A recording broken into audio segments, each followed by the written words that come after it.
wassalatu wassalamu ala asrofil anbiya'i wal mursalin sayyidina wa maulana Muhammadin wa ala alihi wa sahbihi ajma'in, amma ba'du. Yang terhormat Bapak Kepala Sekolah SDN Tanjung dan yang saya hormati Bapak Ibu Guru SDN Tanjung. Pertama-tama marilah kita panjatkan puja dan puji syukur kehadirat Allah Subhanahu wa Ta'ala, sehingga pada kesempatan kali ini kita masih diberikan kesehatan dan dipertemukan dalam acara diseminasi budaya positif sekolah. Salawat serta salam semoga tetap tercurahkan kepada junjungan Nabi Muhammad Sallallahu Alaihi Wasallam.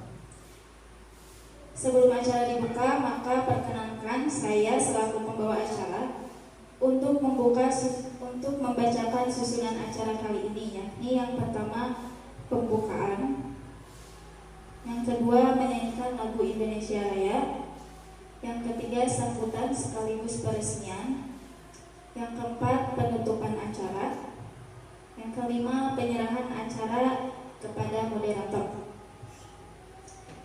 Untuk mempersingkat waktu, marilah kita buka acara hari ini dengan membaca basmalah bersama-sama.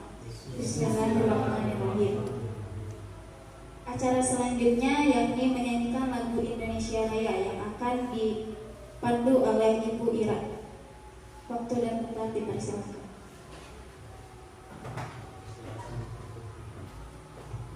Hadirin dipersilakan untuk berdiri.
Acara selanjutnya yaitu sambutan dari Bapak Kepala Sekolah SDN Tanjung.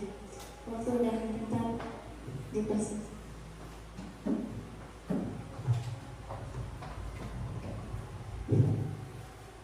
Bismillahirrahmanirrahim. Assalamualaikum warahmatullahi wabarakatuh. Waalaikumsalam warahmatullahi wabarakatuh. Yang terhormat Ibu dan Bapak Guru SDN Tanjung. Alhamdulillah, puji syukur kepada Allah yang Maha Kuasa kita bisa duduk bersama pada acara desiminasi. Kalau diartikan desiminasi itu adalah proses informasi publikasi itu, ya, proses informasi. Ya, untuk selanjutnya mudah-mudahan pada acara ini atau omongan ini kita bisa mengambil hikmah dan manfaatnya, karena ini merupakan informasi untuk dipublikasikan. Untuk selanjutnya kita bisa memetik hasil apa yang diutarakan, dijelaskan sama Pak Asep selaku calon guru penggerak. Kita bisa mengambil, bisa menimba untuk diterapkan di kelas masing-masing. Mudah-mudahan dengan acara ini kita bisa mengambil yang positif ya, untuk meningkatkan kualitas mutu pendidikan SDN Tonjong. Mudah-mudahan kedepannya setelah Pak Asep selesai melaksanakan diseminasi, kita bisa melanjutkan apa yang dilontarkan, dijelaskan sama Pak Asep. Barangkali itu saja Pak Asep. Ya, selamat Pak Asep, selamat untuk melaksanakan tugas. Barangkali itu saja dari kami selaku Kepala Sekolah SDN Tonjong. Ya, mudah-mudahan Pak Asep diberi kesehatan, kelancaran, itu ya Pak Asep, dan ilmu yang berkah. Barangkali itu saja yang kami sampaikan. Mohon maaf apabila ada kekurangan. Kalau yang ditutup wabillahi taufiq wal hidayah. Wassalamualaikum warahmatullahi wabarakatuh.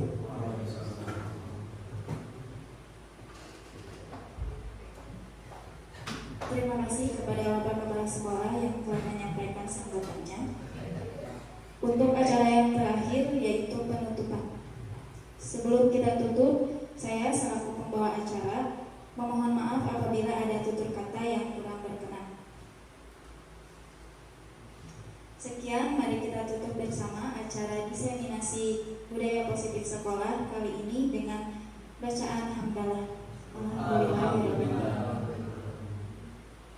Kemudian sebelum saya serahkan kepada moderator, sesi foto terlebih dahulu. Selanjutnya saya selaku pembawa acara diseminasi budaya positif sekolah menyerahkan acara ini kepada moderator, yaitu Bapak Asep Sabarudin.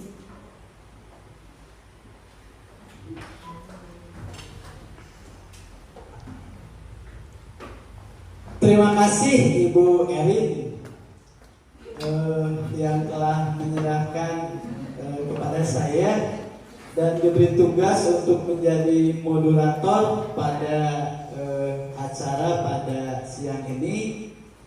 Masih semangat Bapak Ibu? Semangat. Harus semangat. Mudah-mudahan semangat ya. Izin Pak Asep untuk berdiri memimpin acara ini. Bismillahirrahmanirrahim. Assalamualaikum warahmatullahi wabarakatuh. Puji dan syukur kita panjatkan kehadirat Allah Subhanahu wa taala. Shalawat beserta salam semoga senantiasa tercurah limpah kepada junjungan kita, yakni Habibana Nabiana Muhammad sallallahu alaihi wasallam.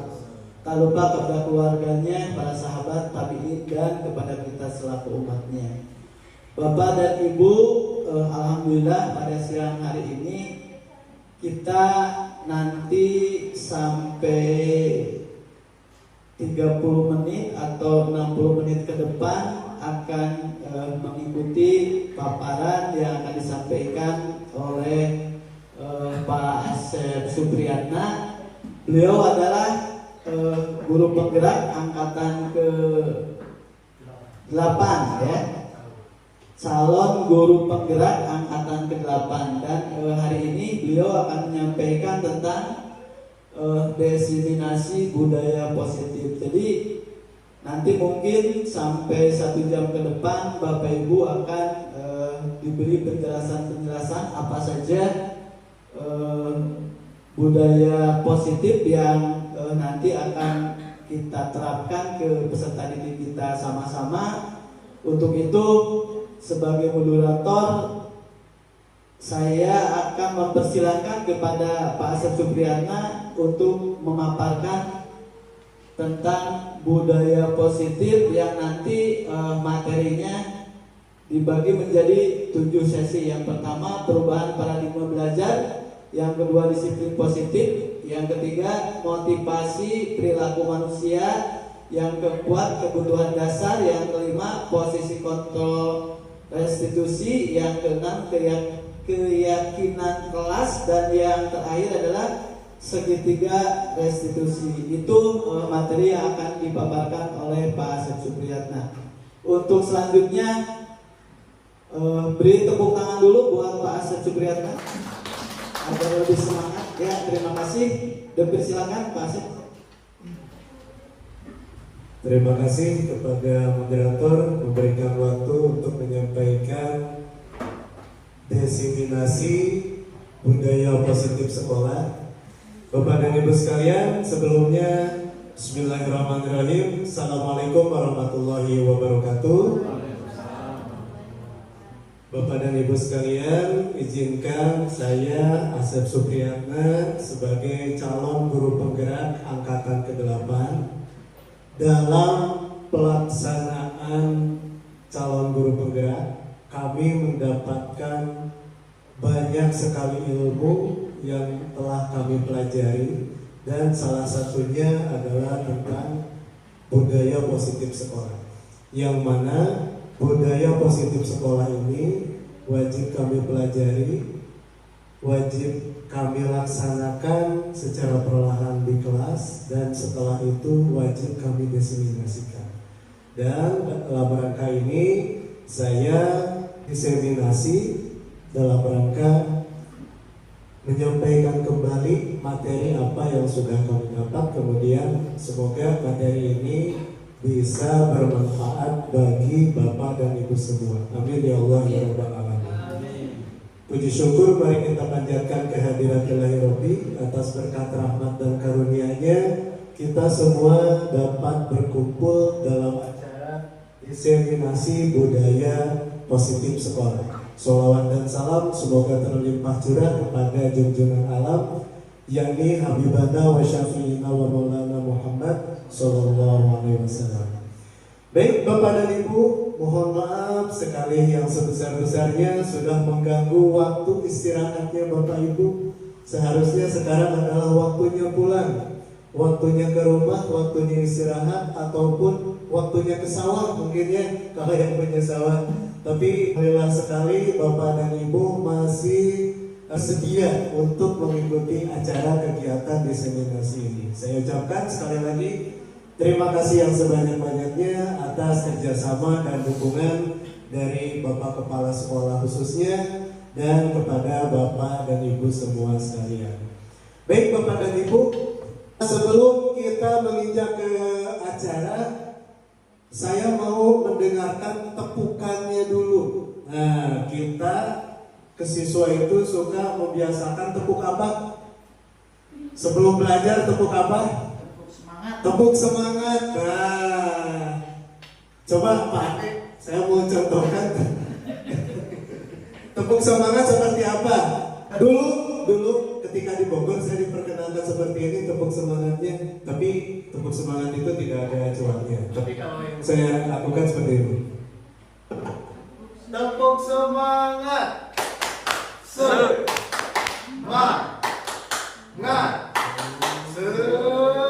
Semangat. Sama tidak? Sama. Baik, kalau begitu mari kita lakukan tepuk semangat bersama-sama. Ya, siap. Tepuk semangat. Semangat. Semangat. Mantap. Baik Bapak dan Ibu sekalian, ini adalah berdasarkan yang sudah disampaikan oleh Bapak moderator kita. Ada 7 bagian yang akan insya Allah yang akan saya sampaikan sekarang. Yang pertama adalah tentang perubahan paradigma belajar. Perubahan paradigma belajar. Nah, sekarang ada satu kegiatan lagi. Bapak dan Ibu di sana berpasangan? Berpasangan? Nah, Silahkan Bapak Ibu saling berhadapan dengan pasangannya, dengan pasangan Bapak dan Ibu. Nah, Pak Obi sekarang Pak sok berhadapan. Setelah berhadapan, nah kemudian coba salah seorang bayangkan ada sesuatu di tangannya, kemudian bayangkan kepalkan sekuat tenaga. Baik, mau yang mana nih? Mau yang kiri atau yang kanan? Mau kanan ya, so silakan di antara Bapak dan Ibu pasangannya siapa yang mau mengepalkan dan siapa yang nanti yang keduanya. Sudah? Siapa yang mau mengepalkan di sini? Pak Ade. Di sini Pak Diki, Pak Robi. Di sini siapa? Bu Yeni. Di itu Bu Erin. Ini siapa? Ira. Silahkan menurut Bapak dan Ibu yang anggap penting di sini kuatkan kepalanya. Sudah kuat kepalanya.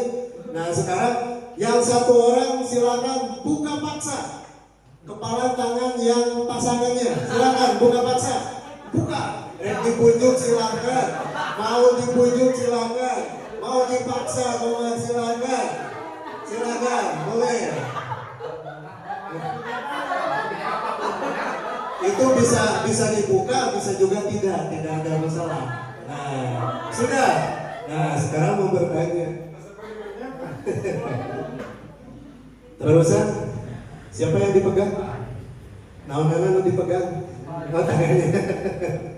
Nah barusan setelah Bapak paksa dibuka, bagaimana hasilnya? Dipaksa jadi agak susah sih, tapi alhamdulillah bisa dibuka. Bisa dibuka. Baik. Setelah dipijit-pijit Pak. Setelah dipijit-pijit baru dibuka. Oke, ini ada yang tidak bisa dibuka. Yang mana? Ada yang tidak bisa dibuka? Tadi Bu Ira bisa dibuka enggak ya? Nah, saya kita tanya ke Bu Ira. Siap. Tadi genggamannya apakah bisa terbuka atau tidak? Tidak. Tidak terbuka. Kenapa tidak terbuka? Menunjukkan sikap tangguh. Oke, menunjukkan sikap tangguh. Baik, tepuk tangan dulu untuk semua. Baik. Nah, dari peristiwa tersebut ada yang terbuka, ada juga yang tidak terbuka. Tapi ketika itu terbuka dan tidak, sebenarnya siapa yang mempengaruhi bahwa genggaman tersebut bisa terbuka? Apakah dari luar atau melalui diri kita? Melalui diri sendiri. Jadi yang bisa membuka genggaman tersebut adalah diri sendiri. Nah ini adalah berkaitan dengan materi yang akan kita bahas selanjutnya. Jadi genggaman tangan bisa dibuka ataupun tidak bisa, itu adalah intinya adalah kontrol diri, ya. Bagaimana dari dalam diri kita apakah mau membuka atau tidak.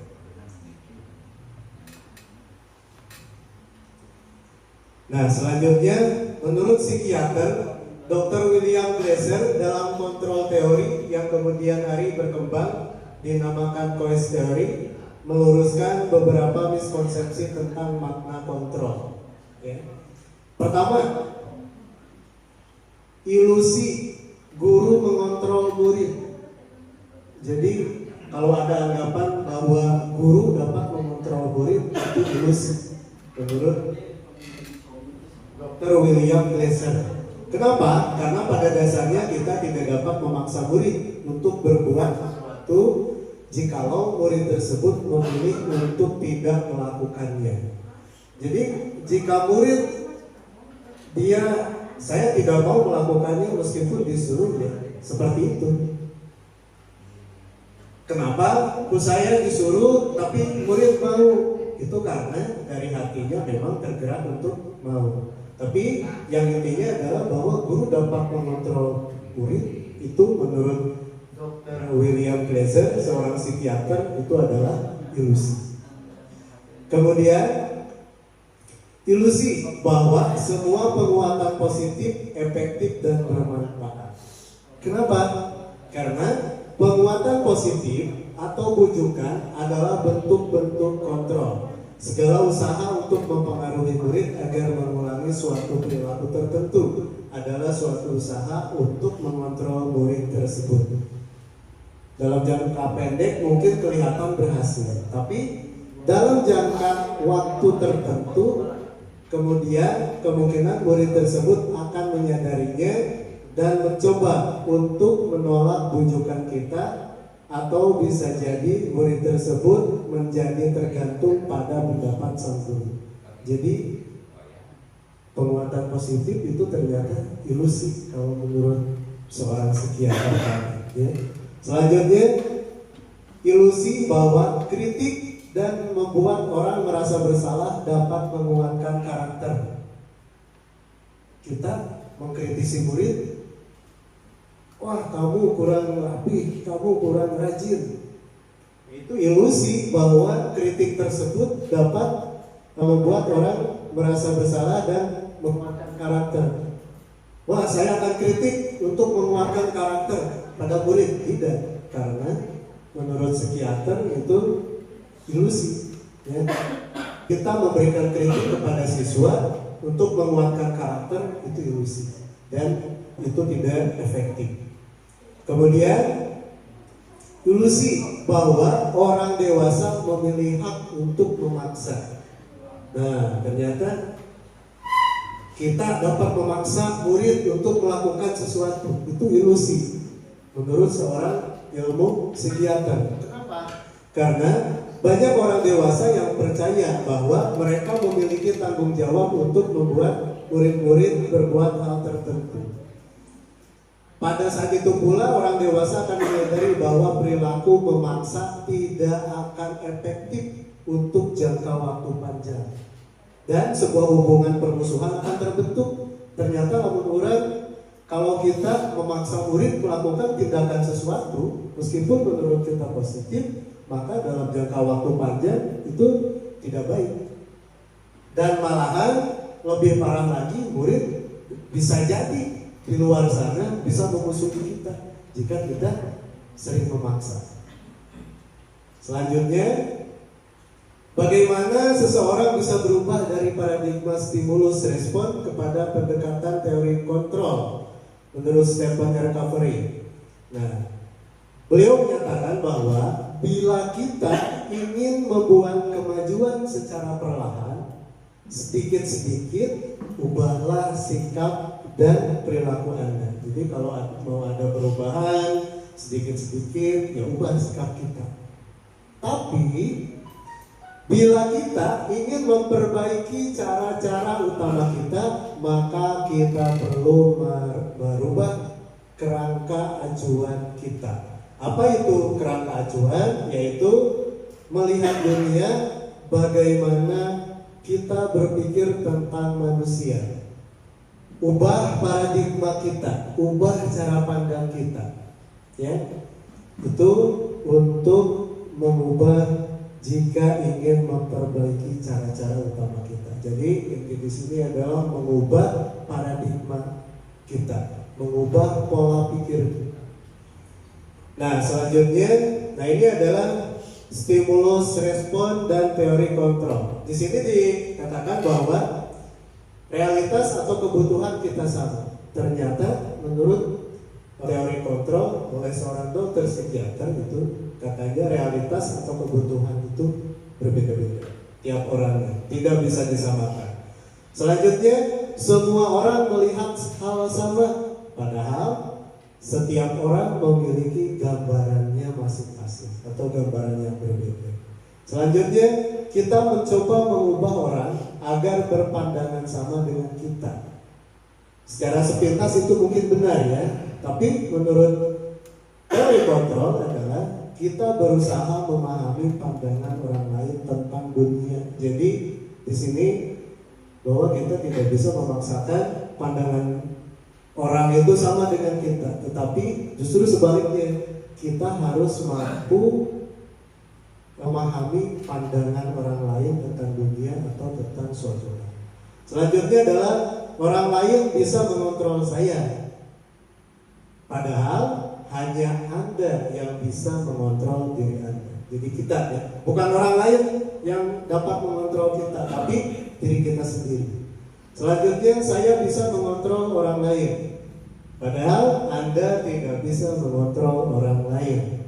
Terkecuali tadi ada motivasi dalam diri. Selanjutnya pemaksaan ada pada saat bujukan gagal. Jadi ketika kita menghadapi sebuah murid, kita memberikan bujukan untuk misalkan menerapkan disiplin, ternyata itu gagal, maka dipaksa.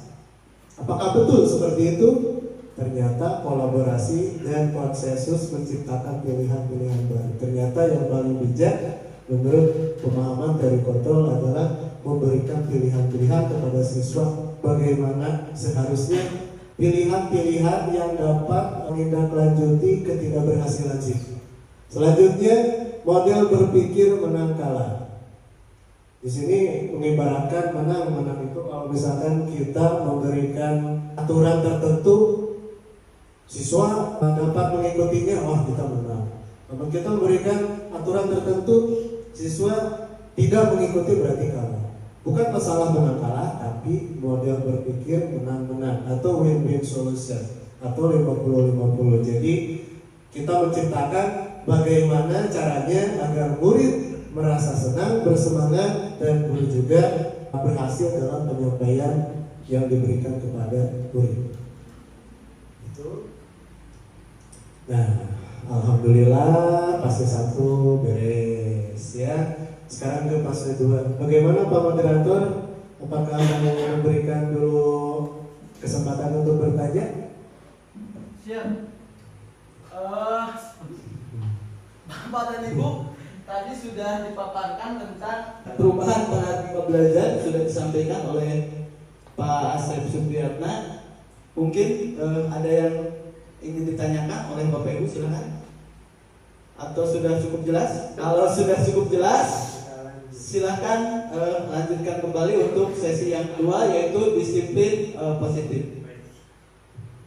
Baik Bapak dan Ibu sekalian, kita masuk ke materi yang kedua, yaitu disiplin positif. Maksud dari disiplin ini adalah dalam rangka menciptakan lingkungan positif. Salah satu strategi yang perlu kita tinjau kembali adalah penerapan disiplin di sekolah kita.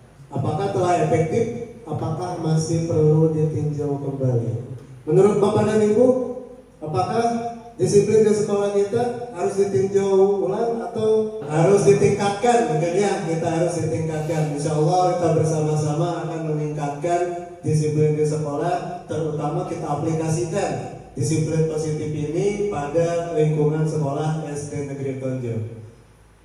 Mari kita tanyakan ke diri kita sendiri, bagaimana kita berperilaku, mengapa kita melakukan segala sesuatu. Apakah kita melakukan sesuatu karena adanya dorongan dari lingkungan atau dorongan yang lain? Terkadang kita melakukan sesuatu karena kita menghindari rasa sakit atau ketidaknyamanan. Terkadang juga kita melakukan sesuatu untuk mendapatkan apa yang kita mau. Pernahkah Anda melakukan sesuatu untuk mendapatkan senyuman atau pujian dari orang lain? Apalagi kira-kira alasan orang melakukan sesuatu. Jadi di sini orang melakukan sesuatu suka ada ingin dipuji, ada yang ingin mendapat hadiah, ada yang karena takut dihukum misalnya, ada dan sebagainya. Nah, ini akan kita bahas bagaimana seharusnya kita melakukan disiplin positif, dan intinya adalah kita dapat memperbaharui disiplin positif dan juga dorongan yang ada dalam diri kita. Nah, di sini apa itu tujuan disiplin positif? Tujuan dari disiplin positif adalah menanamkan motivasi pada murid-murid kita untuk menjadi orang yang mereka inginkan dan menghargai diri sendiri dengan nilai-nilai yang mereka percaya. Jadi terkadang kita suka ada pikiran bahwa disiplin itu wah pokoknya perlu tegas. Ayo aturan, laksanakan. Jadi ternyata disiplin itu tidak serta-merta seperti itu. Yang pemerintah tekankan sekarang di sekolah kita adalah dengan menerapkannya disiplin positif. Ketika murid-murid kita memiliki motivasi tersebut, mereka telah memiliki motivasi intrinsik yang berdampak jangka panjang. Motivasi yang tidak akan terpengaruh pada adanya hukuman atau hadiah. Mereka akan tetap berperilaku baik dan berlandaskan nilai-nilai kebajikan karena mereka ingin menjadi orang yang menjunjung tinggi nilai-nilai yang mereka hargai atau mencapai suatu tujuan mulia. Jadi disiplin positif di sini adalah mendisiplinkan bagaimana murid tumbuh dari dalam dirinya sendiri untuk mendisiplinkan diri sendiri. Nah, tugas kita adalah sebagai guru adalah untuk menumbuhkan rasa kedisiplinan dalam diri yang ada pada diri siswa, sehingga disiplin tersebut bukan muncul karena takutnya oleh kita sebagai guru, tetapi disiplin pada anak itu muncul dari adanya motivasi yang ada dalam diri siswa. Itu intinya ke sana. Nah, selanjutnya ketika mendengar kata disiplin, apa yang terbayangkan di benak Anda? Kebanyakan orang akan menghubungkan kata disiplin dengan kata tertib, teratur, dan kepatuhan pada peraturan. Karena kata disiplin juga sering dihubungkan dengan hukuman, padahal itu sungguh berbeda. Karena belajar tentang disiplin positif tidak harus dengan memberi hukuman. Justru itu adalah salah satu alternatif terakhir dan bila perlu tidak digunakan sama sekali. Nah, ini adalah ilmu baru menurut saya ya, karena di sini menekankan bahwa disiplin itu tidak seperti itu, tidak ada pembayangan hukuman ya.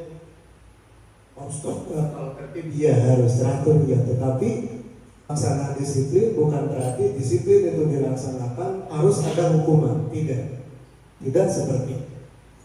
Nah, selanjutnya menurut Ki Hajar Dewantara menyatakan bahwa untuk mencapai kemerdekaan atau dalam konteks pendidikan kita saat ini, untuk menciptakan murid yang merdeka, syarat utamanya adalah harus ada disiplin yang kuat. Disiplin yang dimaksud ini adalah disiplin diri yang memiliki motivasi internal. Jadi tugas kita adalah memunculkan disiplin diri pada murid agar tumbuh motivasi pada diri. Apa sih merdeka itu? Nah, di sini ada merdeka belajar ya. Sekarang ada lagi ya.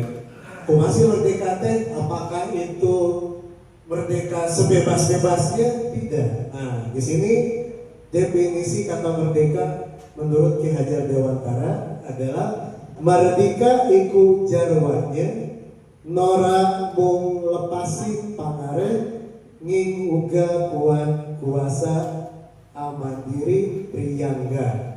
Nah, sudah hafal Bapak dan Ibu ya? Itu artinya merdeka menurut Ki Hajar Dewantara adalah merdeka itu tidak hanya terlepas dari perintah, akan tetapi juga cakap buat memerintah diri sendiri. Nah, di sini jadi kewajiban kita adalah memunculkan motivasi pada diri murid agar mereka mampu melaksanakan disiplin positif. Berarti merdeka belajar juga seperti apa? Merdeka belajar yaitu belajarnya siswa bukan karena disuruh oleh guru, bukan karena takut oleh guru, tetapi merdeka belajar itu adalah siswa atau murid memiliki motivasi yang ada dalam diri siswa agar dia belajar. Itu tujuan saya. Lanjut. Menurut Diani Goset dalam bukunya Restructuring School Discipline 2001 menyatakan bahwa untuk menjadi seorang murid atau pengikut, seseorang harus paham betul alasan mengapa mereka mengikuti suatu aliran atau ajaran tertentu, sehingga motivasi yang terbangun adalah motivasi intrinsik, bukan ekstrinsik. Jadi di sini ditekankan sekali lagi bagaimana motivasi itu bisa muncul dalam diri murid, bukan karena takut oleh guru atau bukan karena apapun itu, tetapi muncul pada motivasi intrinsik murid. Jadi intinya Bapak dan Ibu, pada disiplin positif itu adalah siswa memiliki apa? Memiliki motivasi untuk mendisiplinkan diri. Lain sieun kumaha bukan takut kumaha ade, ya, bukan takut oleh guru, tetapi bagaimana caranya agar kita mampu menanamkan pada diri murid agar murid tersebut mampu mengetahui, mampu memiliki motivasi dalam diri agar saya harus disiplin. Gitu. Sekarang yang ketiga, motivasi perilaku manusia. Sebelumnya ada yang ingin ditanyakan dulu. Selanjutnya adalah motivasi. Nah, ini adalah motivasi. Terkadang kita suka berpikiran bahwa si itu mau melakukan sesuatu kayak pujian gitu ya. Ada. Nah, ini kita akan bahas motivasi apa saja sih yang ada pada diri manusia untuk melakukan sesuatu. Mari kita tanyakan diri kita sendiri. Bagaimana kita berperilaku? Mengapa kita melakukan segala sesuatu? Apakah kita melakukan sesuatu karena adanya dorongan dari lingkungan atau dorongan yang lain? Apa motivasi yang ada pada diri kita untuk melakukan sesuatu? Jadi ketika kita melakukan sesuatu, apa motivasinya? Karena takut oleh seseorang kah? Karena ingin dipuji oleh seseorang kah? Atau karena apa? Nah, di sini kita akan bahas motivasi, jenis-jenis motivasi sesuai menurut para ahli. Nah, menurut Diane Gosset dalam bukunya Restructuring School Discipline menyatakan ada 3 motivasi perilaku manusia. Yang pertama adalah untuk menghindari ketidaknyamanan atau hukuman. Biasanya kalau murid takut sesuatu, terpaksa melakukan sesuatu karena terpaksa. Ini ada motivasi yang pertama. Motivasi yang kedua, untuk mendapatkan imbalan atau penghargaan dari orang lain. Nah, ini mungkin kalau istilah lingkungan kita, wah pujian, nah ini ada di urutan nomor 2, untuk mendapatkan imbalan atau penghargaan dari orang lain, termasuk pujian, termasuk hadiah, itu motivasi, termasuk apapun itu yang menyenangkan. Dan yang ketiga adalah untuk menjadi orang yang mereka inginkan dan menghargai diri sendiri dengan nilai-nilai yang mereka percaya. Nah, tugas kita sebagai guru ya untuk menumbuhkan motivasi murid dalam belajar. Itu kira-kira motivasi yang mana yang harus kita tumbuhkan pada murid? Nomor 1, nomor 2, nomor 3. Karena takut hukuman, karena ingin mendapat penghargaan, atau karena menghargai diri sendiri dengan nilai-nilai yang dipercaya? Pasti nomor 1. Nomor 1, betul. Ya, tentunya kita pasti menginginkan atau murid-murid kita mengupayakan untuk tumbuh menjadi orang yang mereka inginkan dan menghargai diri sendiri. Ini motivasi ini yang harus kita tanamkan pada murid. Kita harus mencari cara bagaimana caranya motivasi ini hadir dalam jiwa murid. Nah, selanjutnya, untuk menghindari ketidaknyamanan atau hukuman. Ini adalah tingkat terendah dari motivasi perilaku manusia. Cek bahasa Sunda nama ngalakukeun hiji sesuatu teh karena ya kasieun. Biasanya orang motivasi perilakunya untuk menghindari hukuman atau ketidaknyamanan akan bertanya, apa yang terjadi jika saya tidak melakukannya? Sebenarnya mereka sedang menghindari permasalahan yang mungkin muncul dan berpengaruh pada mereka secara fisik, psikologis, maupun tidak terpenuhinya kebutuhan mereka. Bila mereka tidak melakukan tindakan tersebut, motivasi ini bersifat eksternal. Kenapa eksternal? Karena karena takut akan hukuman. Jadi motivasinya karena orang lain, takut akan hal tersebut. Ini adalah tingkat terendah motivasi ya, dalam diri seseorang. Kemudian yang kedua, untuk mendapatkan imbalan atau penghargaan dari orang lain. Satu tingkat di atas motivasi tadi karena takut hukuman. Di sini orang berperilaku untuk mendapatkan imbalan atau penghargaan dari orang lain. Orang dengan motivasi ini akan bertanya, apa yang akan saya dapatkan apabila saya melakukannya? Mereka melakukan sebuah tindakan untuk mendapatkan pujian dari orang lain yang menurut mereka penting dan mereka letakkan dalam dunia berkualitas mereka. Mereka juga melakukan sesuatu untuk mendapatkan hadiah. Melakukan sesuatu tersebut ternyata karena ingin hadiah, ingin pengakuan, ingin imbalan, atau dalam bahasa Sunda nama pujian. Nah itu ternyata adalah motivasi yang kedua. Kemudian yang ketiga adalah untuk menjadi orang yang mereka inginkan dan menghargai diri sendiri dengan nilai-nilai yang mereka percayai. Orang dengan motivasi ini akan bertanya, akan menjadi orang seperti apa apabila saya melakukannya? Mereka melakukan sesuatu karena nilai-nilai yang mereka yakini dan hargai. Dan mereka melakukannya karena mereka ingin menjadi orang yang melakukan nilai-nilai yang mereka yakini tersebut.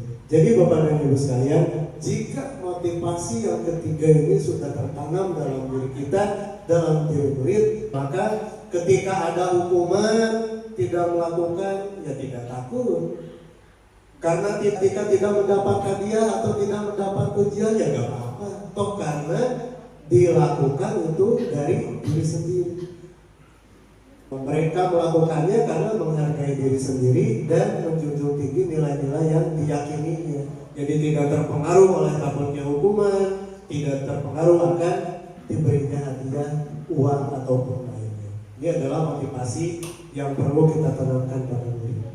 Berilah berbagai cara agar motivasi yang ketiga ini tumbuh dalam diri murid. Nah, selanjutnya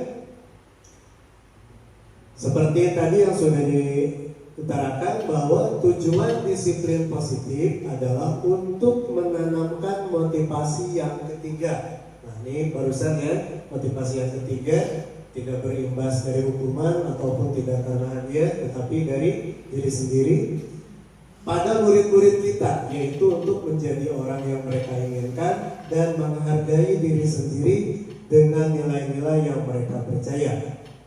Ketika murid kita memiliki motivasi tersebut, mereka telah melakukan motivasi intrinsik yang berdampak jangka panjang. Dampaknya jangka panjang. Kemudian motivasi yang tidak akan terpengaruh akan adanya hukuman ataupun hadiah. Mereka akan tetap berperilaku baik dan berlandaskan nilai-nilai kebajikan karena mereka ingin menjadi orang yang menjunjung tinggi nilai-nilai yang mereka hargai. Ini adalah tugas kita sebagai guru di sekolah untuk memunculkan motivasi yang ketiga pada diri murid. Ini adalah tujuan dari disiplin positif. Nah, alhamdulillah. Tilu cerita Pak Iwan. Sekarang kita lanjut lagi ke nomor 4, kebetulan dasar. Sebelumnya ada yang ingin ditanyakan terlebih dahulu? Tidak? Lanjut? Lanjut. Baik, kita kebut. Ya. Oke, siap. Nah, pertanyaan romantik. Di sini ada sebuah kasus. Mari kita pecahkan bersama-sama. Ibu Ambar, guru wali kelas 2A. Di sini ada wali kelas 2A. Nah, ini ya, Wira ya. Untung ke 2B. Ibu Ambar, guru wali kelas 2A di SD Pelita Hati, sedang bingung menghadapi ulah salah satu murid di kelasnya, Doni, namanya Doni. Beberapa anak di kelas 2A telah datang padanya dan mengeluhkan Doni yang seringkali meminta bekal makan siang mereka dengan paksa.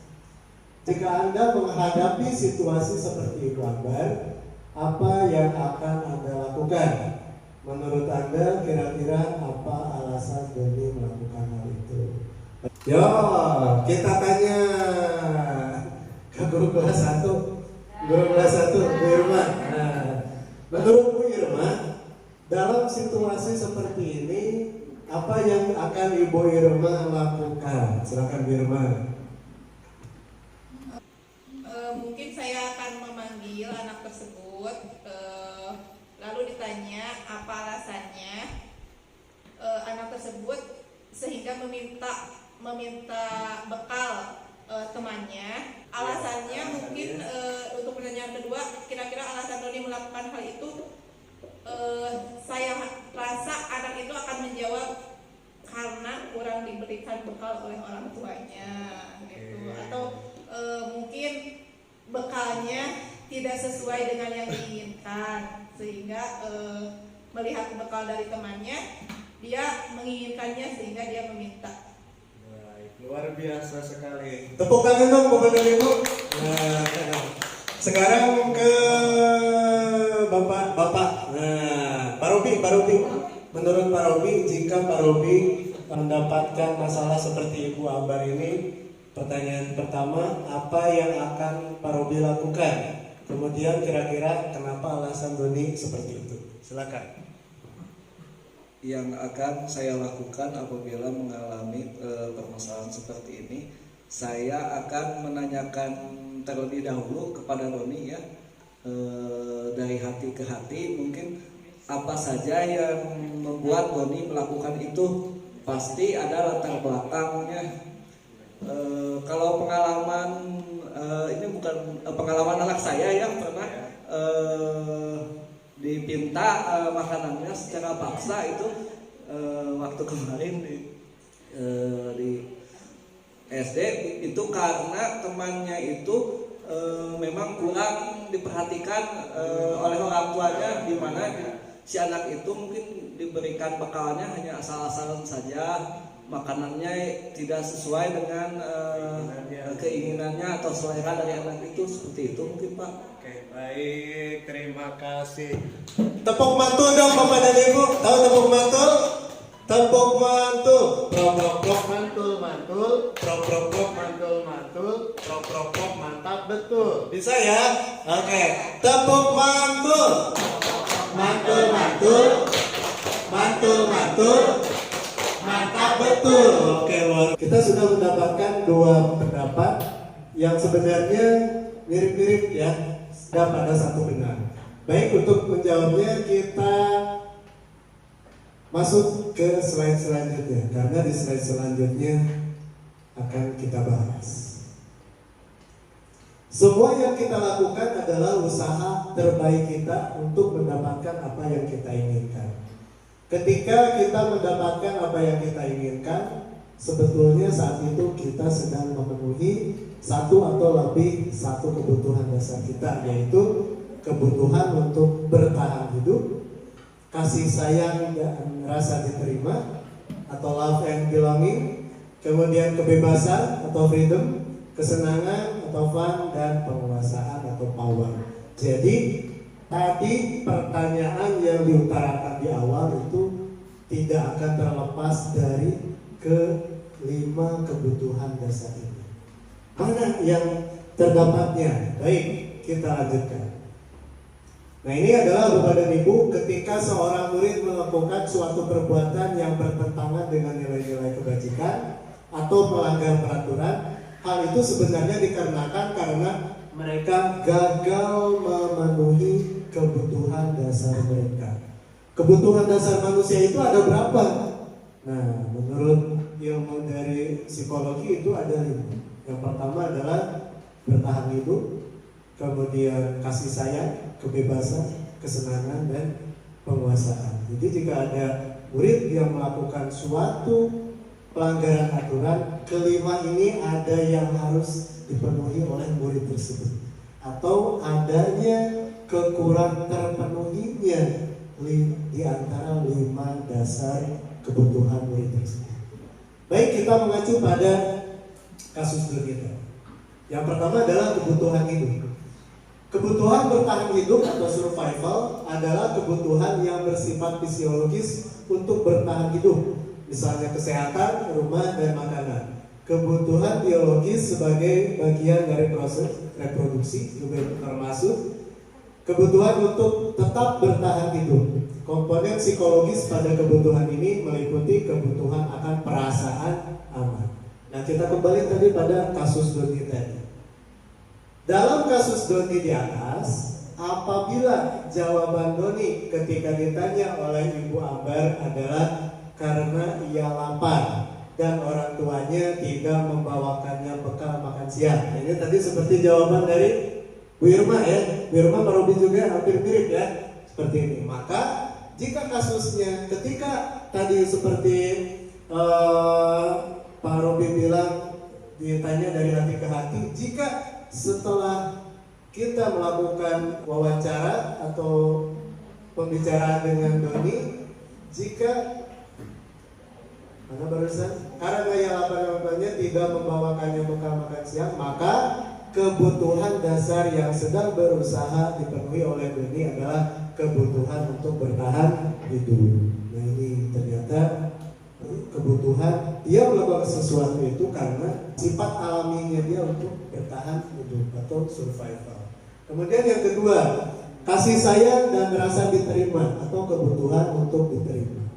Kebutuhan ini meliputi keinginan untuk tetap terhubung dengan orang lain, seperti teman, keluarga, pasangan hidup, teman kerja, binatang peliharaan, dan kelompok di mana kita tergabung. Anak-anak yang memiliki kebutuhan dasar kasih sayang dan rasa diterima yang tinggi biasanya ingin disukai dan diterima oleh lingkungannya. Kita kembalikan lagi ke kasus Doni tadi. Dalam kasus Doni di atas, apabila jawaban Doni ketika ditanya oleh Ibu Ambar adalah karena ia lapar dan orang tuanya tidak membawakannya bekal makan siang, maka kebutuhan dasar yang hidup berusaha dipenuhi oleh Doni adalah kebutuhan untuk ini ya sebenarnya yang pertama. Nah, kira-kira menurut Bapak Ibu, Kebetulan yang kedua itu Bapak. nah, kasih sayang, kira-kira lamun Doni seperti tadi itu apakah kebutuhan kasih sayangnya sudah terpenuhi atau tidak? Belum. Kenapa? Kenapa kasih sayangnya belum terpenuhi? Karena, nah itu betul ya. Jika dikaitkan dengan rasa kasih sayang, betul tadi seperti Pak Asep Sobarudin utarakan bahwa mungkin saja di rumahnya orang tuanya ya kurang memperhatikan, kurang memberikan kasih sayang sehingga bekalnya kurang dibawa ke sekolah atau mungkin jajannya tidak dikasih sehingga ke temannya itu meminta ya seperti itu. Dalam kasus di atas, apabila Doni menjawab bahwa alasan mengambil bekal temannya karena dia merasa senang, temannya jadi memperhatikan dia. Ketika temannya melaporkan tindakan itu pada gurunya dan gurunya memberitahu orang tuanya sehingga orang tuanya jadi memperhatikan dia, maka kebutuhan dasar yang sedang dipenuhi ini adalah kebutuhan kasih sayang dan rasa diterima. Oh, seperti itu ternyata ya. Jadi ketika alasannya mengganggu teman supaya babaturanna dilaporkan ke guru kemudian dikonsultasikan dengan orang tua, dari orang tuanya kemudian pasti akan memberikan perhatian lebih, dan itu ternyata Doni tersebut memenuhi perasaan atau rasa kasih sayang, kebutuhan kasih sayang. Selanjutnya adalah penguasaan atau kebutuhan pengakuan atas kemampuan. Nah, jadi kebutuhan ini berhubungan dengan kekuatan untuk mencapai sesuatu, menjadi kompeten, menjadi terampil diakui atas prestasi dan keterampilan kita, didengarkan dan memiliki rasa harga diri. Kebutuhan ini meliputi keinginan untuk dianggap berharga, bisa membuat perbedaan, bisa membuat pencapaian, kompeten diakui, dihormati, ya. Ini adalah kebutuhan penguasaan. Dalam kasus di atas, jika jawaban Doni adalah dia merasa hebat karena temannya jadi takut dengan dia, bisa memalahkan lain, takut, ya, dan menuruti keinginannya, maka sebetulnya Doni sedang berusaha memenuhi kebutuhan dasarnya akan kekuasaan. Kekuasaan ini merupakan sifat dasar manusia, setiap orang memiliki, tetapi caranya yang berbeda, ya, seperti itu. Nah, ternyata ada seperti ini. Selanjutnya yang keempat adalah kebutuhan akan kebebasan, akan pilihan. Kebutuhan untuk bebas adalah kebutuhan akan kemandirian, otonomi, memiliki pilihan, mampu mengendalikan arah hidup seseorang. Anak-anak dengan kebutuhan kebebasan yang tinggi menginginkan pilihan. Mereka perlu banyak bergerak, suka mencoba-coba. Ya, ini adalah kebebasan. Nah, bila jawaban Doni dalam kasus di atas adalah bahwa dia merasa bosan dengan bekal makanan yang dibawa ibunya dari rumah, karena ibunya selalu membawa bekal yang sama, oleh karena itu dia ingin mencoba makanan teman-temannya yang beraneka ragam. Maka Doni di sini sedang memenuhi kebutuhan akan kebebasan. Jadi ternyata murid atau kita juga memiliki kebutuhan akan kebebasan. Nah, itu. Kemudian yang kelima terakhir adalah kesenangan. Kebutuhan kesenangan adalah kebutuhan untuk mencari kesenangan, bermain dan tertawa. Anak-anak dengan kebutuhan dasar kesenangan yang tinggi biasanya ingin menikmati apa yang dilakukan, ya. Nah, dalam kasus Doni di atas, bila Doni menjawab bahwa ia melakukannya karena iseng dan ia menikmati ekspresi wajah teman-temannya yang kesal ya dimintai makanannya, maka kebutuhan yang dia penuhi adalah berusaha memenuhi kebutuhan akan kesenangan. Ini adalah 5 dasar kebutuhan. Jadi setiap murid yang ada yang melanggar aturan, ada yang mengganggu temannya, itu tidak terlepas dari 5 kebutuhan tadi, ya. Dan tugas kita adalah bagaimana kita menghadapi kenakalan murid tersebut dengan mengetahui terlebih dahulu kebutuhan dasar apa yang dia perlukan. Nah, setelah itu baru kita memberikan respon, ya, atau tindakan sesuai dengan kebutuhan dari murid tersebut. Ya, lanjut. Nah, kelima adalah posisi kontrol. Ini sepertinya perlu. Seorang murid yang tidak begitu berhasil secara akademik, mungkin kebutuhannya akan penguasaan tidak terpenuhi di sekolah. Oleh karena itu mungkin dia akan mencoba untuk memenuhi kebutuhannya akan penguasaan dengan mencoba mengatur orang lain di lapangan bermain atau bahkan menyakiti secara fisik. Jadi murid yang kebutuhan dasarnya akan penguasaan tidak terpenuhi biasanya seperti ini. Maka untuk murid-murid yang seperti ini bisa kita olah lagi atau kita maksimalkan. Misalkan di lapangan apakah dijadikan pemimpin barisan atau untuk merapikan barisan dan sebagainya. Nah, selanjutnya adalah posisi kontrol. Apa sih posisi kontrol itu? Diane Gosen dalam bukunya Restitution Restructuring School Discipline mengemukakan bahwa guru perlu meninjau kembali penerapan disiplin di dalam ruang-ruang kelas mereka selama ini. Apakah telah efektif? Apakah berpusat, memerdekakan, dan mendirikan murid?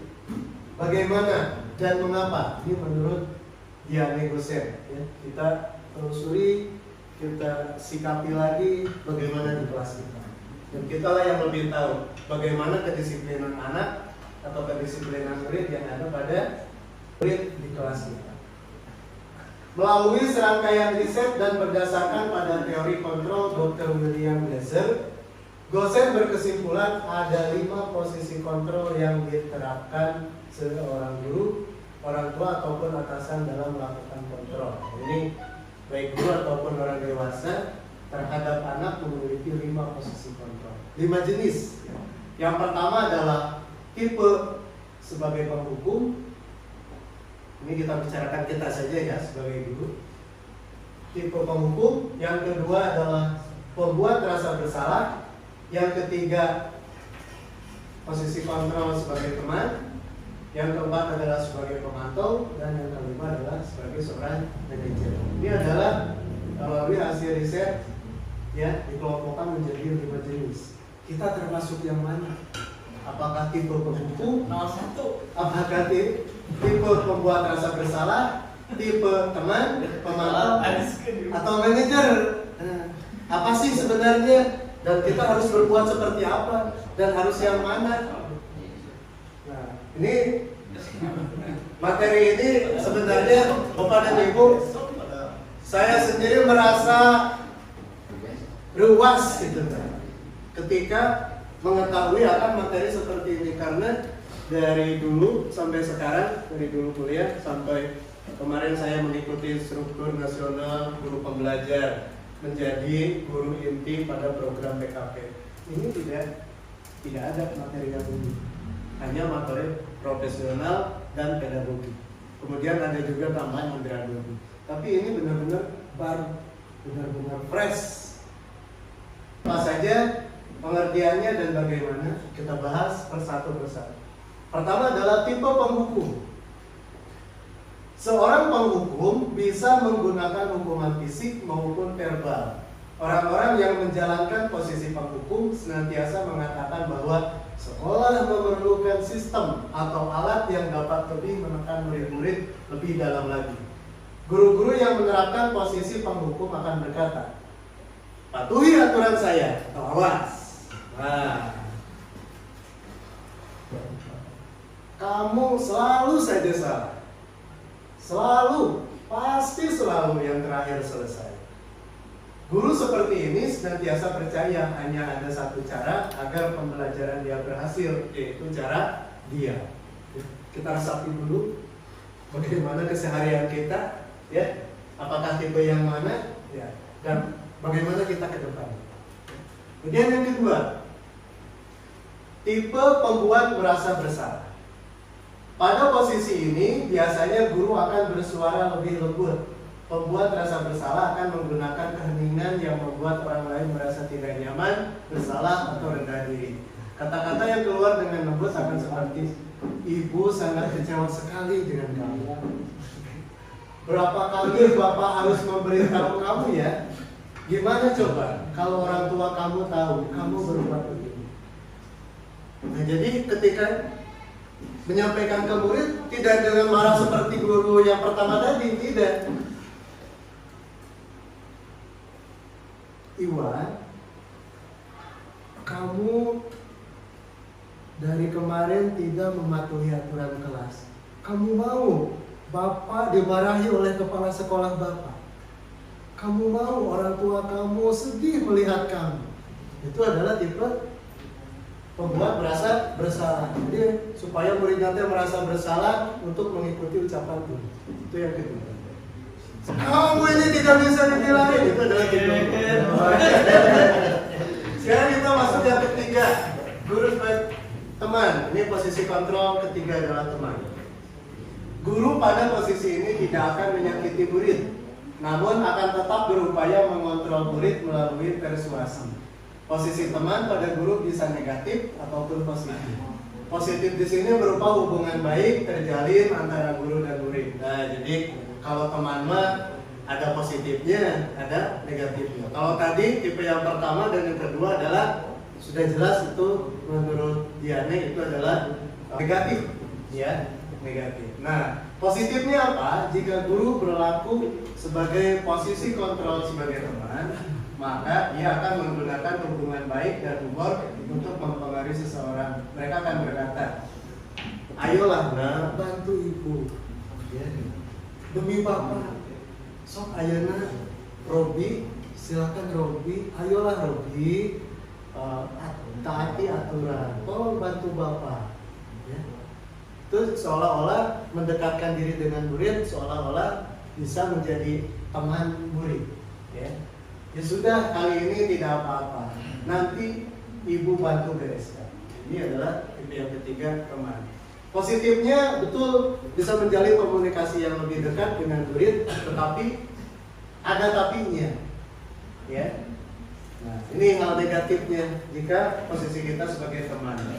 Hal negatif dari teman adalah bila suatu saat guru tersebut tidak membantu, maka murid akan kecewa dan berkata, saya pikir bapak atau ibu teman saya.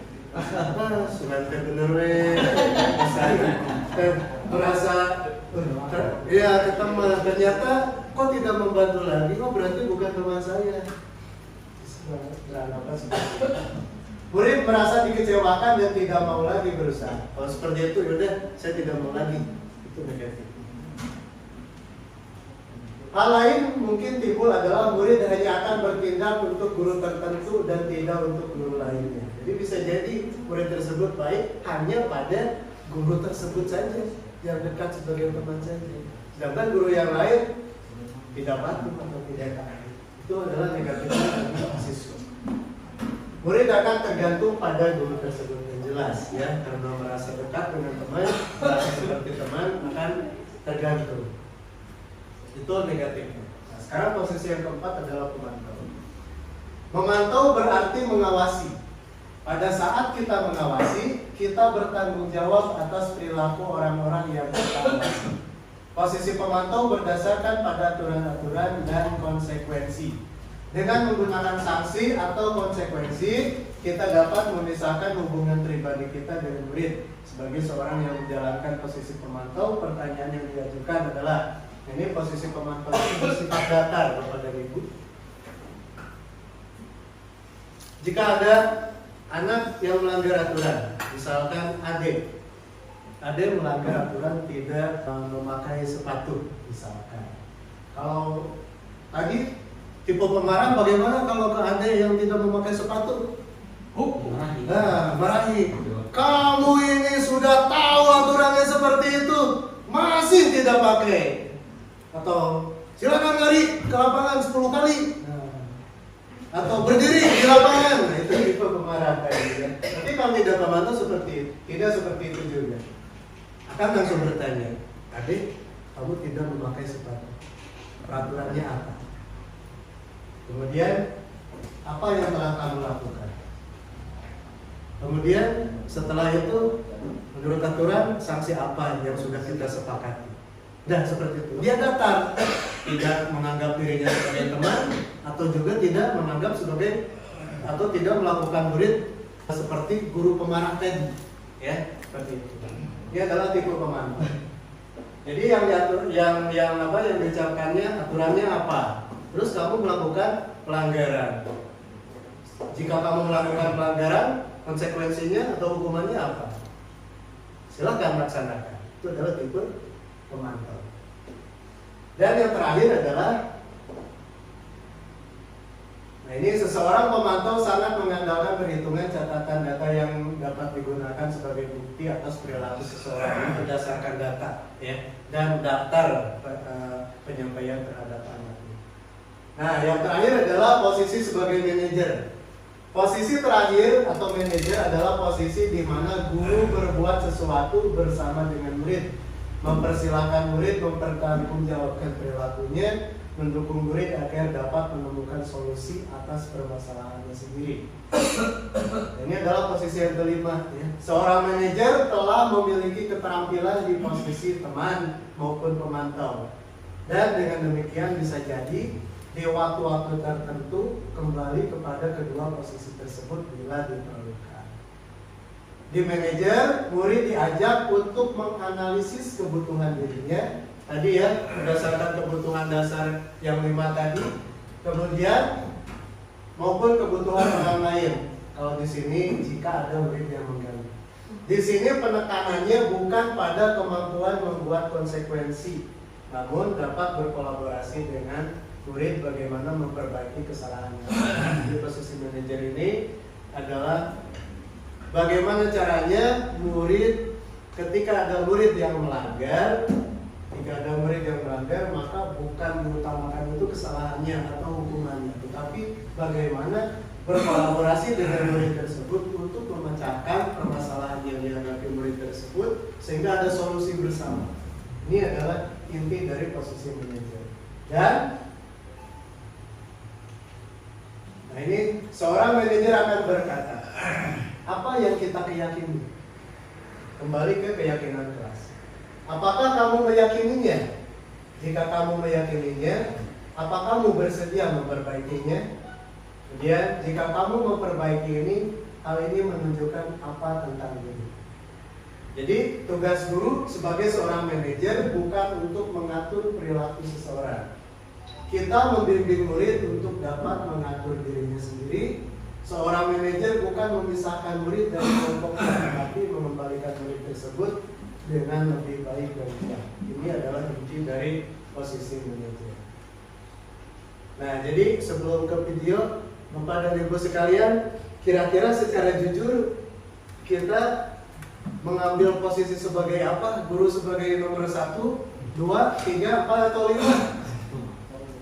Sebetulnya kelimanya pun Pak pernah dilakukan.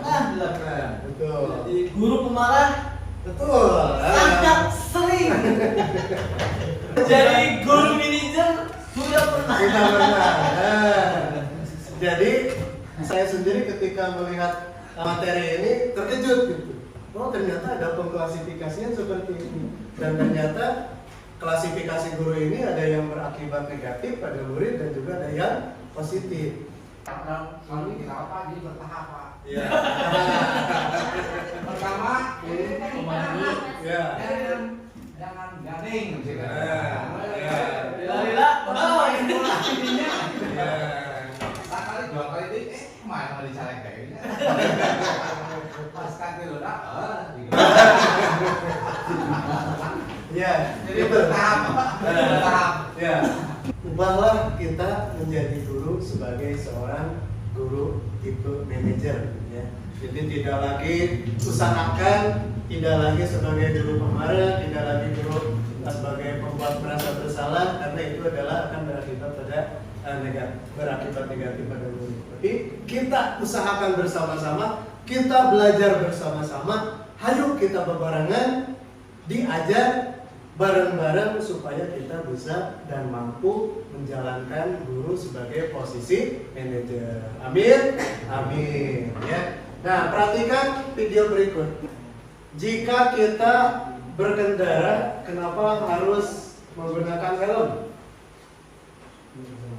Demi keselamatan. Nah, nilai keselamatan tersebut yang dinamakan dengan keyakinan kelas, ya.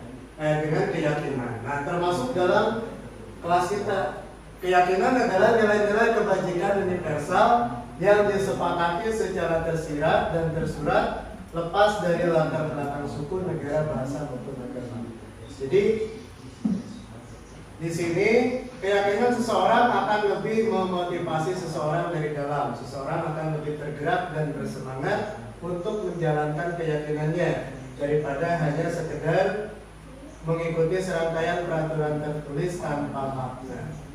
Mari kita buat keyakinan kelas. Nah, Bapak dan Ibu, sebelum kita di tahun ajaran baru, sebaiknya kita membuat kesepakatan kelas atau keyakinan kelas. Ya. Nah, caranya seperti apa? Ini adalah contoh Bapak dan Ibu. Ini yang ada di samping ini, yang ada yang saya terapkan ini merupakan cara pembuatan keyakinan kelas. Jadi langkah pertama adalah murid-murid bercurah pendapat tentang peraturan yang perlu disepakati bersama.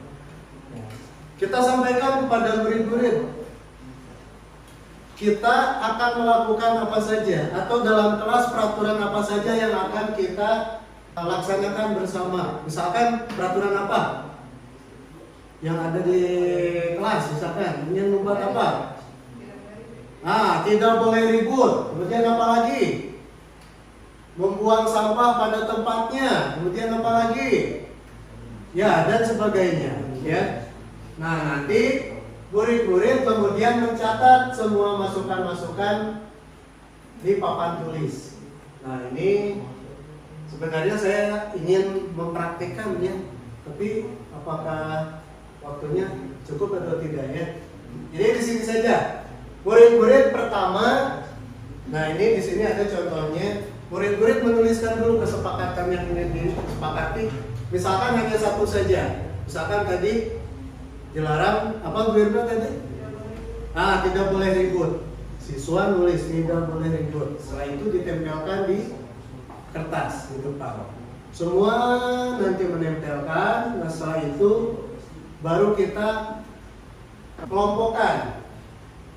Sebelum mengelompokkan, keyakinan kelas harus dibuat kalimat positif. Jadi misalkan tadi tidak boleh ribut, jangan gunakan kata tidak. Jadi ganti kata tidaknya. Tidak boleh ribut. Jadi seperti apa? Diubahnya kalau kita ubah, tidak boleh ribut. Berarti mengikuti pelajaran dengan tertib. Nah, jadi kalimat negatif itu jangan dipakai, ya. Semua diganti. Nah, jadi oleh siswa tersebut diganti, ya. Kita periksa lagi, kemudian ganti. Kalau ada kata tidak atau jangan, hilangkan, ganti oleh hal yang positif. Nah, kemudian selanjutnya menemukan nilai kebajikan atau keyakinan yang dituju dari peraturan tersebut. Kelompokkan ke dalam satu payung keyakinan. Nah, di sini di contoh ini ada 1, 2, 3, 4, 5. Di sini ada 5 keyakinan.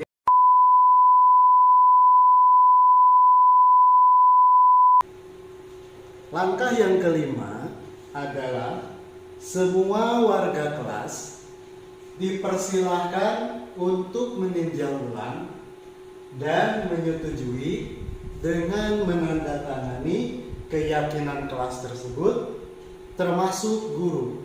Jadi setelah semua siswa menempelkan hasil dari pendapat keyakinan kelasnya, ditempelkan, kemudian bersama-sama dikelompokkan menjadi payung keyakinan kelas.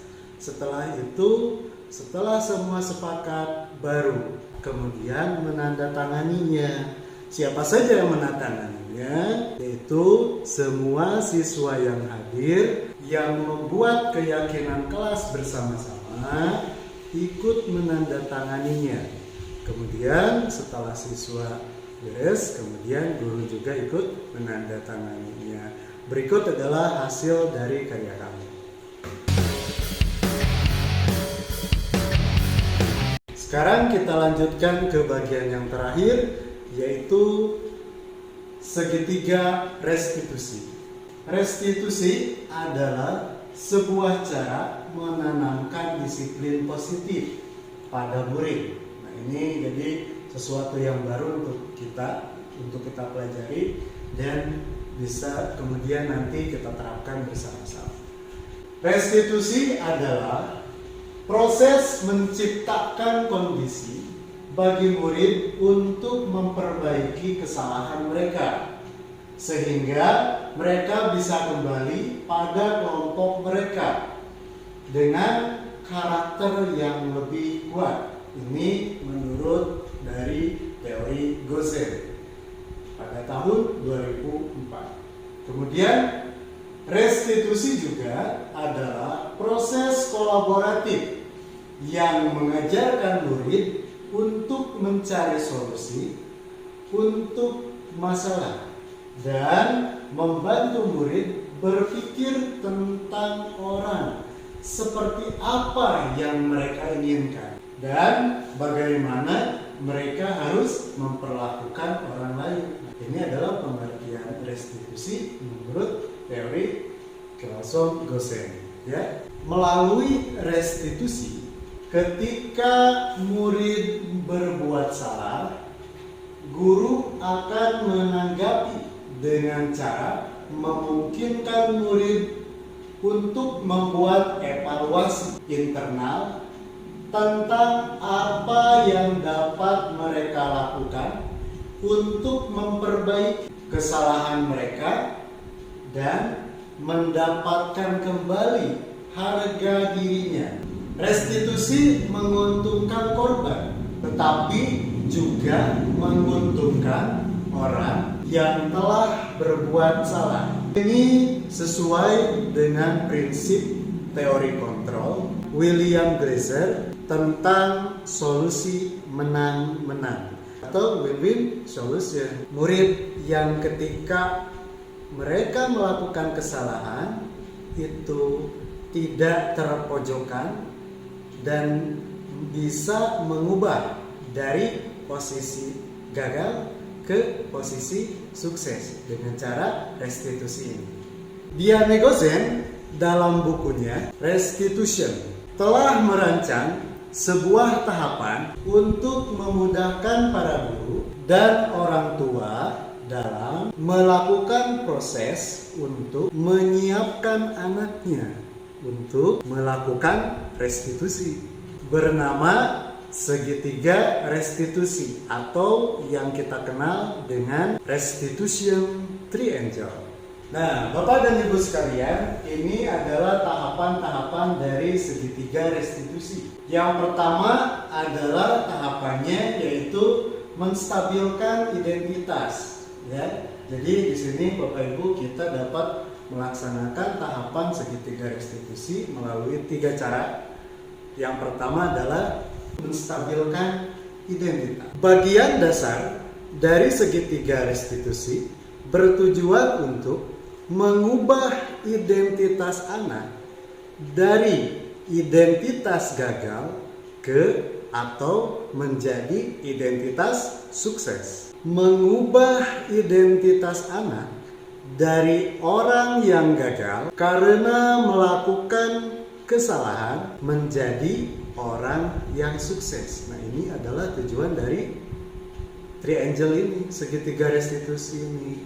Jadi kita dengan hadirnya segitiga restitusi ini, kita bisa melakukan tahapan-tahapan cara ketika ada murid atau peserta didik yang melakukan kesalahan, bagaimana cara menghadapinya, yaitu dengan cara restitusi ini.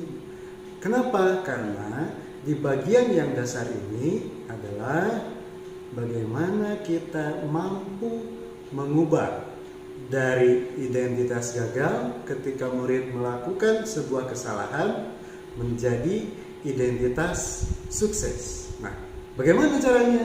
Anak yang melanggar peraturan karena sedang mencari perhatian adalah anak yang sedang mengalami kegagalan. Dia mencoba untuk memenuhi kegagalannya tersebut. Sebenarnya dia sedang mencoba memenuhi kebutuhan dasarnya, namun ada benturan. Ketika pada saat itu, ketika kita mengkritik dia, maka kita akan tetap membuatnya dalam posisi gagal. Kalau kita ingin menjadi reflektif, maka kita harus meyakinkan dengan cara menggunakan kalimat-kalimat seperti ini. Tidak ada manusia yang sempurna. Saya juga pernah melakukan kesalahan seperti itu. Kita bisa menyelesaikan ini. Bapak tertarik untuk menyelesaikan masalah ini. Bapak atau ibu tidak tertarik untuk mencari siapa yang salah, tetapi bapak atau ibu mencari solusi dari permasalahan ini. Kamu berhak merasakan seperti itu. Apakah kamu sedang menjadi teman yang baik buat dirimu sendiri? Tahapan yang kedua adalah validasi tindakan yang salah. Kalau kita ingin agar murid menjadi reflektif, maka kita harus bisa meyakinkan murid. Sisi dua adalah validasi tindakan yang salah. Setiap tindakan kita dilakukan dengan suatu tujuan, yaitu memenuhi kebutuhan dasar. Kalau kita memahami kebutuhan dasar, apa yang mendasari sebuah tindakan, kita akan bisa memenuhi cara-cara paling efektif untuk memenuhi kebutuhan tersebut, yaitu menjadi orang yang sukses. Kalimat-kalimat berikut ini mungkin akan terdengar asing bagi kita sebagai guru, namun bila dikatakan dengan nada tanpa menghakimi akan memvalidasi kebutuhan para murid kita. Kalimatnya seperti apa? Mari kita bahas. Padahal kamu bisa melakukan hal yang lebih buruk dari ini ya. Kamu pasti punya alasan mengapa melakukan hal itu. Kamu patut bangga pada dirimu sendiri karena kamu telah melindungi sesuatu yang penting buat kamu. Kamu boleh mempertahankan sikap itu, tapi kamu harus menambahkan sikap yang baru. Bapak dan Ibu sekalian, restitusi tidak menyarankan berbicara kepada murid bahwa melanggar aturan adalah sikap yang baik. Tapi dalam restitusi, guru harus memahami alasannya dan paham bahwa setiap orang pasti akan melakukan hal yang terbaik di waktu tertentu. Kemudian yang ketiga adalah langkah berikutnya dalam segitiga restitusi adalah menanyakan keyakinan. Apa saja yang dilakukan pada saat menanyakan keyakinan? Baik, Bapak dan Ibu, mari kita perhatikan. Teori kontrol pada dasarnya menyatakan bahwa kita pada dasarnya termotivasi secara internal. Keyakinan-keyakinan berikut ini dapat menghubungkan keyakinan anak dengan keyakinan kelas. Apa saja Bapak dan Ibu kata-kata yang bisa kita terapkan dalam langkah ketiga dari segitiga restitusi ini? Berikut adalah langkahnya. Apa yang kita percaya sebagai keyakinan kelas? Kemudian apa bayangan kita tentang kelas yang ideal?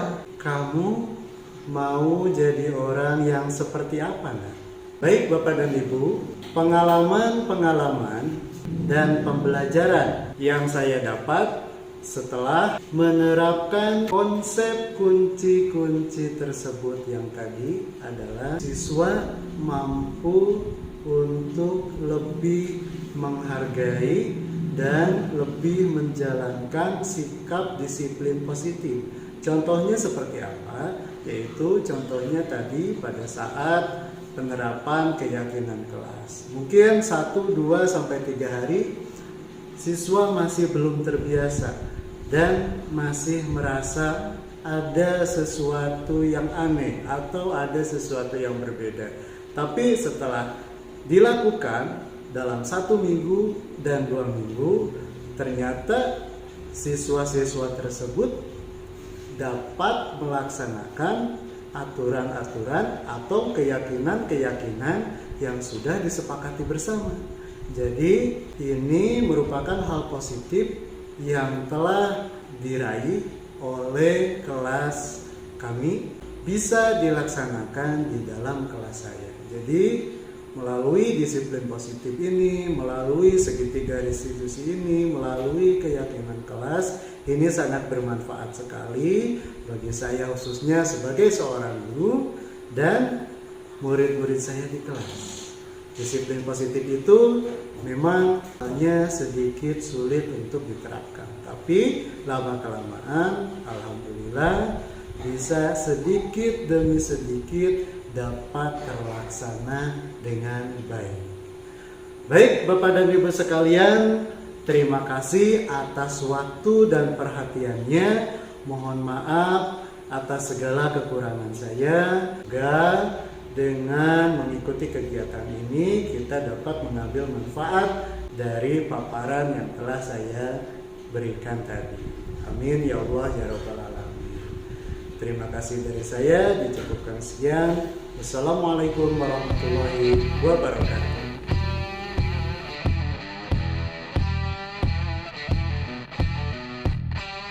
Bismillahirrahmanirrahim. Assalamualaikum warahmatullahi wabarakatuh. Baiklah, pada kesempatan kali ini kita akan membuat tentang keyakinan. Ya, kita akan menyusun keyakinan kelas 5B. Coba lihat ini gambar apa yang di atas. Terus gambar apa lagi? Ketika kita bersaudara, kita menggunakan apa? Menggunakan helm. Kenapa kita harus menggunakan helm ketika berkendara? Untuk apa? Untuk keselamatan. Apalagi? Melindungi kepala. Ya. Nah, coba kita lihat. Kenapa? Dari keselamatan ini merupakan bentuk dari keyakinan. Mari kita buat keyakinan kelas 5B. Siap? Membuat keyakinan kelas 5B? Sama Bapak dibagi satu-satu. Ya. Kemudian tuliskan kira-kira apa yang akan kita sepakati bersama. Keyakinan kelas apa yang akan kita sepakati bersama.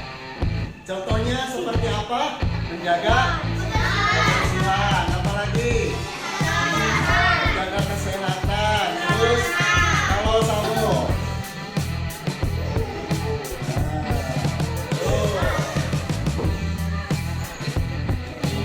Yang terjangkau